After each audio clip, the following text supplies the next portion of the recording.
Dans les pas d'un voyageur aveugle, allez voir ailleurs, avec Jean-Pierre Brouillon. Page 87. L'été 1974 a été très important pour moi. J'étais parti assister au festival d'Avignon. N'ayant pas de fric, je vivais dans la rue où je faisais la manche et prenais du LSD. En quantité, je dois l'avouer, assez énorme. Évidemment, je suis passé complètement à côté du festival, même le off. Mais curieusement alors, que rien n'aurait dû m'en rester, l'acide m'a donné accès à ce que, sans doute, les mystiques appellent la grâce. J'étais au bord du Rhône avec une bande de copains défoncés. Tout à coup, j'éprouvais une rupture, une sensation indicible. Je me sentais tout autre, dilaté, en prise directe avec le nu de la vie. C'était comme si jusque-là j'avais vécu endormi dans un ersatz d'identité engendré par la peur, fait de représentations et de réflexes d'appropriation. Un voile s'était brutalement déchiré. J'aurais pu dire avec humour et probité que des écailles m'étaient tombées des yeux. Je recouvrais enfin la vraie vue derrière la cécité. Des mots paradoxaux me vinrent. Je suis tout. Je suis rien. Je suis partout. Je suis nulle part. Quoique drogué jusqu'à la moelle, il me restait assez de lucidité pour savoir que cette expérience était déterminante. J'implorais mes copains. Notez ce que je vous dis. Il faut que je m'en souvienne demain. Je savais que ce n'était pas juste une hallucination. C'était un éclair inespéré. Un baiser venu du ciel.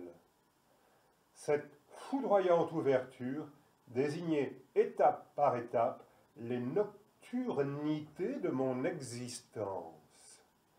Elle me disait en gros qu'un aveugle peut voir en dépit des apparences, et que nous sommes sur terre pour convertir nos plaintes en célébration.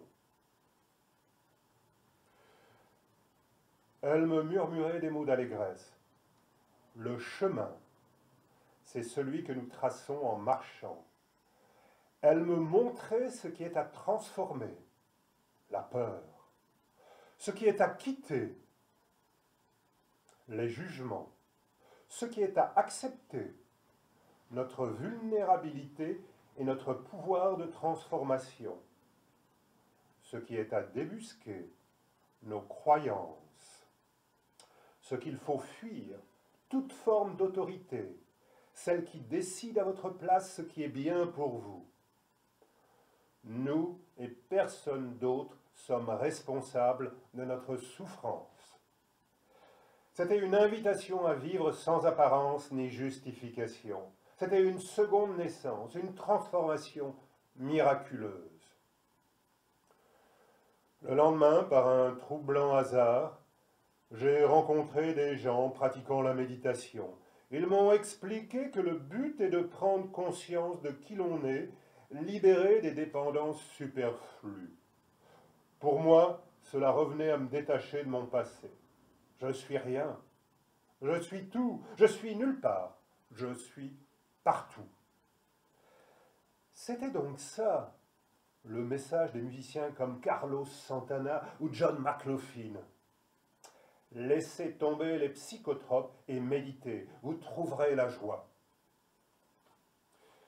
Il n'y avait pas de séparation entre moi et le reste de la vie. Plusieurs fois au cours de mon existence, sur un quai de gare turc, à la naissance de Leïla, sur un plateau désertique au Yémen, j'ai ressenti très intensément cette paix vibrante qui a fait écrire à Rimbaud et aux écrivains de la Beat Generation, comme Kerouac, Bureau, Ginsberg, que je est un autre.